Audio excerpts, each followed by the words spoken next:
हरे कृष्णा। राधे राधे। हम श्री कृष्ण चरितामृत श्रवण कर रहे हैं। आज का प्रसंग है नंदीश्वर पर्वत। गिरिराज गोवर्धन को दाहिनी ओर करके वृषभान जी के साथ ब्रजराज श्री नंद जी नंदीश्वर पर्वत की ओर चल दिए थे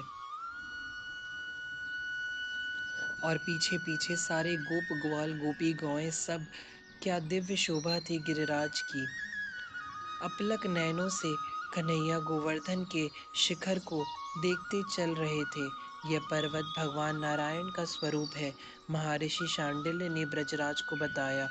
यह सुनकर ब्रजराज की श्रद्धा गिरि गोवर्धन के प्रति और बढ़ गई और बड़े प्रेम से हाथ जोड़कर प्रणाम किया था ब्रजराज ने।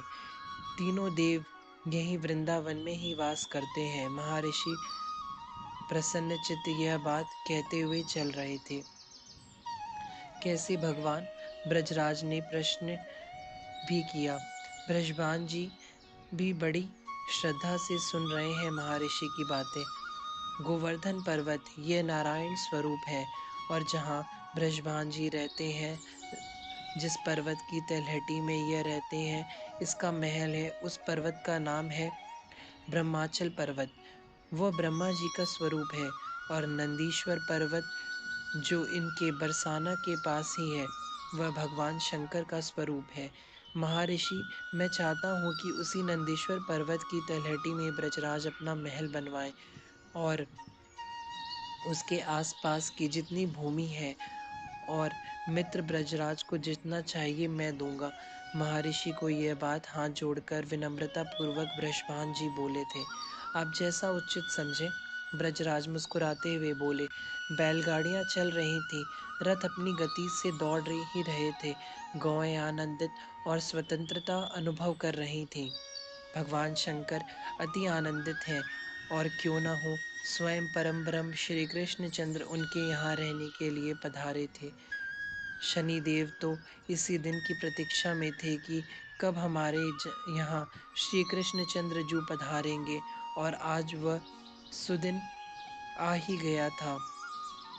मणिमाणिक्य सब प्रकट कर दिए थे शनि देव ने। यक्षलोक में कुबेर के पुत्रों ने जाकर श्री कृष्ण के बारे में सब बताया था। जीवन का लक्ष्य मात्र श्री कृष्ण प्रेम ही हो सकता है। और भी बहुत कुछ बताया था नलकूबर मणिग्रीव ने अपने पिता कुबेर को। यह सब सुनकर दर्शन के लिए कुबेर अपने यक्षलोक से पधारे और ब्रजरानी के क्रोड़ में खेलते हुए नंद नंदन के दर्शन कर कर अत्यधिक आनंद की अनुभूति करने लगे थे। यह है नंदीश्वर पर्वत। बैलगाड़ियां रोक दी गई, रथों को रोक दिया गया, गौओं को बड़े प्रेम से चारा इत्यादि खिलाया जाने लगा। हे मित्र ब्रजराज, यही है नंदीश्वर पर्वत। ब्रजराज और ब्रजेश्वरी ने जब देखा तो दोनों ने ही झुककर उस पर्वत को भगवान शंकर का स्वरूप मानकर प्रणाम किया था। पर आनंदित तो भगवान शंकर भी हुए थे। उन्होंने भी कन्हैया के माता पिता को वंदन किया।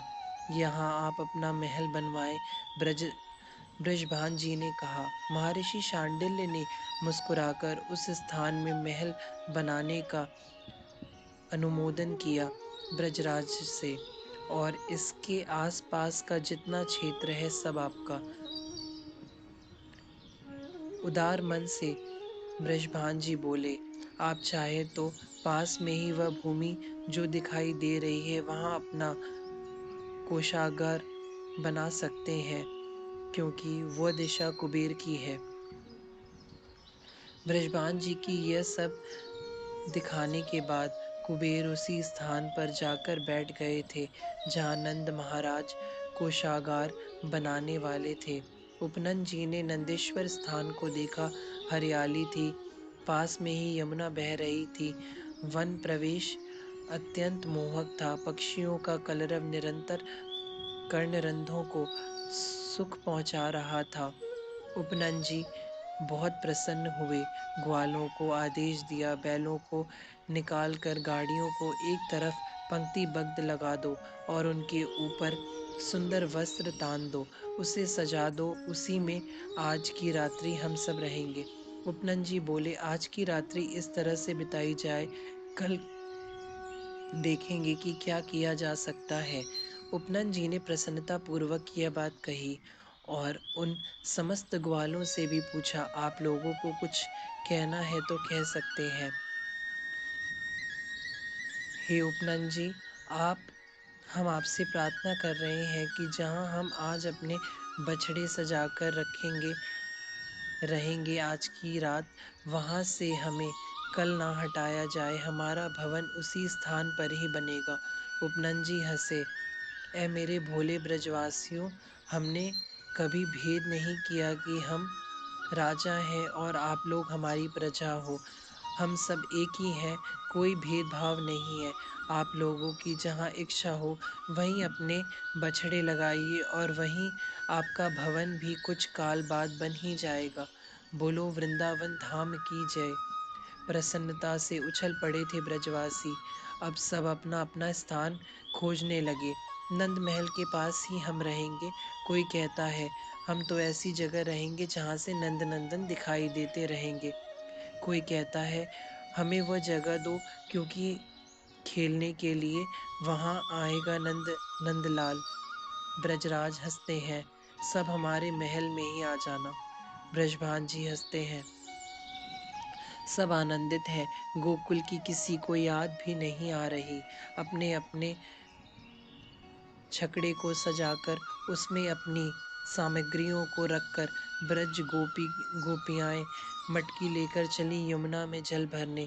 अब भोजन भी तो बनाना है। गोप भी वृंदावन की शोभा देखना चाहते हैं, वह भी चल दिए। कन्हैया कैसे रह जाते। बलभद्र, मनसुख, मधुमंगल, भद्र, तोक, इन सब के साथ वन की शोभा देखने निकल पड़े थे कन्हैया। हरे कृष्णा, राधे राधे।